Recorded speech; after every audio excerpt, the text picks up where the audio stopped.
Good morning বন্ধুরা। আজ তো অনেক সকালবেলা উঠে গেছি, আর সকালবেলা উঠে দেখো কাজকর্ম সেরে দুজনের জন্য 2 কাপ চা করেছি, আর সাথে 3টে বিস্কুট, 3টে পাউরুটি বাটার দিয়ে মাখিয়ে তো চা দিয়ে খেয়ে নিলাম। তারপরে দেখো এখানে সব কাজকর্ম সেরে নিচ্ছি। এখানে মশারি ধুয়েছি, মশারি ছাদে মেলে দিয়ে এসে তারপরে ঘরের কাজগুলোতে হাত দিয়েছি। নাহলে আজকে যা রোদ উঠেছে ঠিকই, কিন্তু মাঝে মাঝে যে বৃষ্টি হয়েছে তাতে মানুষকে ভীষণ হয়রানি করে দিয়েছে। আমি তো আজকে নাই নাই করে 50 বার ছাদে গেছি আর এসেছি।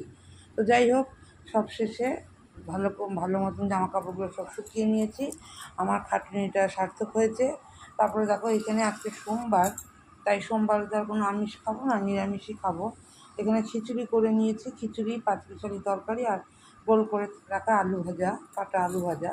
এগুলো দিয়ে তো দুপুরে খাওয়া দাওয়া করে নিলাম। আর এখানে দেখো খিচুড়িটা ভালো করে নাড়াচাড়া করে কষিয়ে তারপরে একটু ইসু জল করে রেখেছিলাম।